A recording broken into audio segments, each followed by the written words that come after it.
No, takže, čo to tu máme? Škodovku na zdviháku. No, na zdviháku, na trojnožkách. Pôvodný hnilý lanovod. Demontovaný, nachystané dva nové.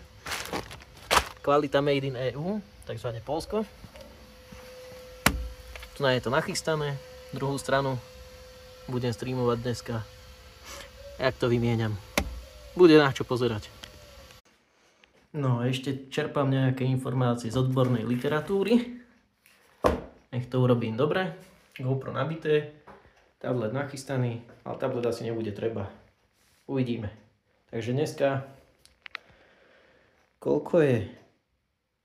10:15, o nejakej 11:00 cc, aby som mohol začať streamovať.